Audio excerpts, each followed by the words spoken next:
Oke, Assalamualaikum warahmatullahi wabarakatuh. Kali ini saya akan mendemonstrasikan aplikasi toko ya. Ini untuk persisnya untuk barang masuk, barang keluar, yang tersedia juga beberapa fitur. Untuk pengembangannya menggunakan PHP ya, berbasis web. Terus kemudian untuk database-nya itu menggunakan MySQL. Kita mulai login aja. Di sini ada, kita masuk dengan admin. Nah, ini tampilan awalnya sebagian dashboard. Nah, di sini saya akan jelaskan satu persatu bagian fitur-fitur yang ada pada aplikasi ini. Yang pertama ada fitur besarnya yaitu data master. Di sini tersedia operator yaitu bagian pengguna ya yang bisa mengakses aplikasi ini. Kemudian ada header stroke. Nah, ini fungsinya adalah saya coba di sini ya. Nah, di sini bagian pengguna itu kita bisa setting level sesuai dengan level akses, artinya si admin 2 ini hanya bisa mengakses header stroke, pelanggan, supplier, barang keluar. Dia tidak bisa melakukan transaksi barang masuk. Jadi sudah ada level aksesnya ya. Terus kemudian di sini bagian header stroke itu berfungsi untuk mencetak stroke-nya dan ada teksnya. Jadi biasanya stroke di atasnya itu ada teks dan di footernya juga ada teks. Nah, ini kita bisa set sesuai dengan kebutuhan kita. Ini bagian header, ini bagian footer. Gitu. Terus kemudian kita lanjut ke bagian pelanggan. Nah, ini hanya standar aja ya. Jadi kita buat misalnya contoh, kita buat pelanggan 3 gitu ya. Pelanggan 3. Nomor teleponnya kita acak aja. Alamatnya bebas misalnya gitu ya. Nah, keterangan ini bisa jadi apa saja. Bisa diinput bebas, tidak diinput juga tidak apa-apa, termasuk kota, telepon ini juga bebas gitu ya. Kita simpan. Nah, di sini masuk pelanggan 3. Lalu kita kalau mau edit ya tinggal diklik edit sini. Lalu misalnya pelanggan 31 kita simpan, maka di sini berubah jadi pelanggan 31 gitu.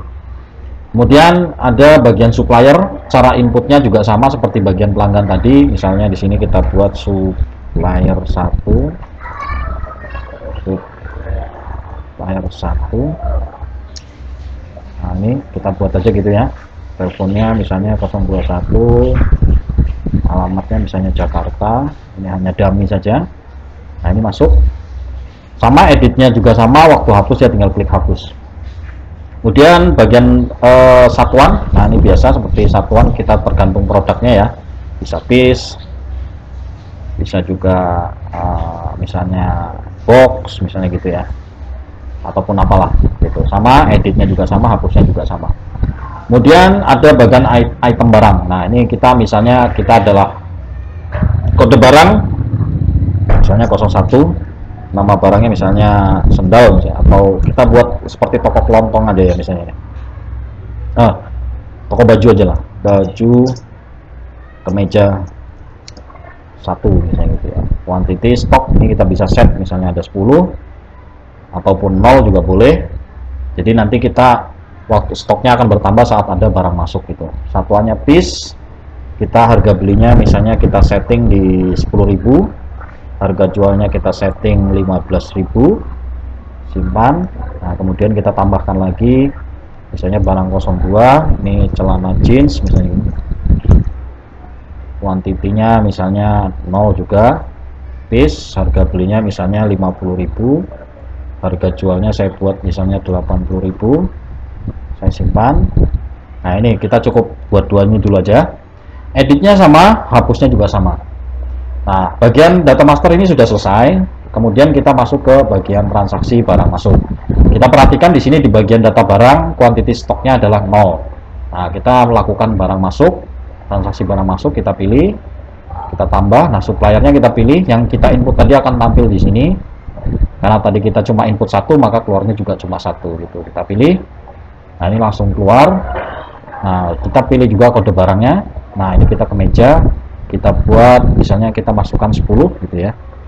Harga satuannya sekian, 10.000, otomatis kita simpan detail. Nah, maka akan masuk dan mengalihkan, totalnya akan mengalihkan jadi 100.000 karena satuannya harga 10.000. Kita masukkan satu lagi yaitu celana jeans.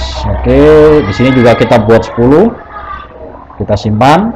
Nah, ini jadi 500.000, totalnya adalah 600.000. Kemudian kita simpan transaksi. Oke. Setelah simpan transaksi, kita setelah simpan transaksi kita bisa melakukan mengecek di bagian item barang. Nah, di sini berarti quantity stoknya jadi 10. Nah, kemudian kita coba ke barang keluar. Barang keluar. Nah, ini adalah transaksi penjualan ya, posnya ya. Tadi kan barang masuk, ini transaksi penjualan. Kita coba pilih pelanggannya.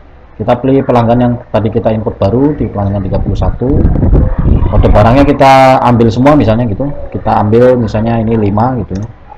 5 saya simpan. Terus baju kemeja, celana jeans 5 juga misalnya gitu, saya simpan. Nah, ini totalnya 475, kemudian kita simpan transaksi. Oke, di sini langsung keluar struknya ya. Nah, bagian setting footer struk tadi itu ini, header struk itu bagian ini, bagian footer struk itu ini, gitu ya. Dan ini detail barang yang kita jual, nomor rota, tanggal, pelanggan, nomor telepon, handphone gitu ya. Nih. Tapi setelah tadi kita simpan transaksi juga masuknya langsung masuk ke bagian dashboard utamanya, yaitu waktu kita klik di sini barang keluar atau pos. Nah, itu kita keluar di sini. Kita juga masih bisa cetak ulang struknya. Jadi lewat sini. Nah, gitu. Sama saja. Oke, begitu ya. Kita mau edit sama, kita mau hapus juga sama. Nah, di sini otomatis item barang atau stok barang akan berkurang. Kita lihat di bagian sini. Nah, stoknya menjadi 5. Oke, lalu kita bagian transaksi sudah selesai, kita masuk ke bagian laporan. Nah, di sini ada laporan item barang, kita klik. Nah, di sini quantity 5, harga beli sekian, harga jual sekian.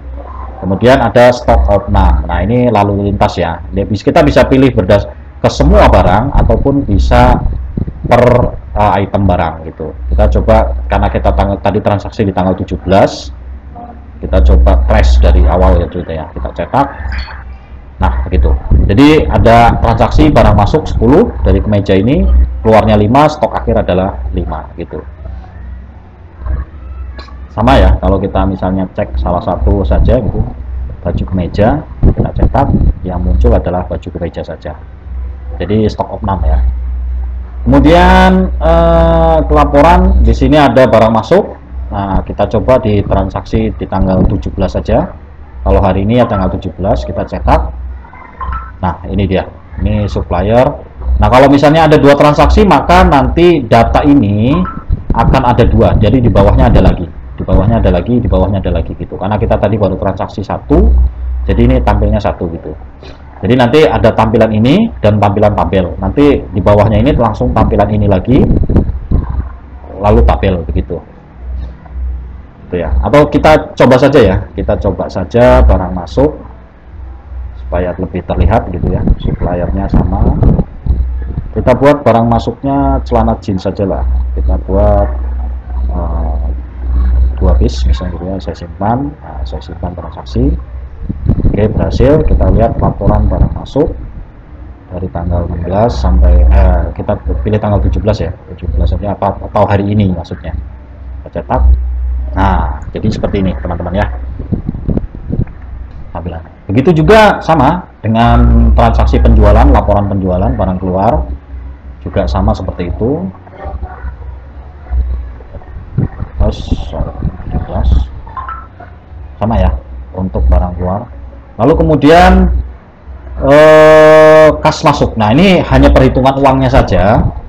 Jadi kita misalnya mau melihat duitnya saja di hari ini kita tuh dapat berapa gitu ya. Nah, ini dia. Jadi kode transaksi sekian, total dapatnya berapa kan gitu ya, kayak gitu. Ini kas masuk. Kalau kas masuk berarti dari penjualan ya. Nah, kalau kas keluar itu dapatnya dari barang, belanja barang. Artinya kita belanja barang berapa gitu ya, kita cetak. Nah, tadi kan kas masuk cuma 1, ini kas belanja barang ada 2. Jadi total pengeluaran kita adalah 700.000 untuk belanja barang gitu. Kemudian di sini ada umum ya, data supplier. Terus kemudian di sini juga ada data pelanggan. Oke. Mungkin cukup segini ya yang bisa saya presentasikan. Untuk teman-teman yang berminat silakan lihat di deskripsi, ada nomor telepon saya jika mau menghubungi. Ini bisa terbuka untuk apa namanya, terbuka untuk dikembangkan kembali, artinya untuk kebutuhan skripsi, untuk kebutuhan perusahaan ataupun apa, itu masih bisa dikembangkan dan sangat bisa untuk dikembangkan kembali gitu. Baik, terima kasih. Untuk detailnya bisa kontak saya di bagian deskripsi jika berminat. Assalamualaikum warahmatullahi wabarakatuh.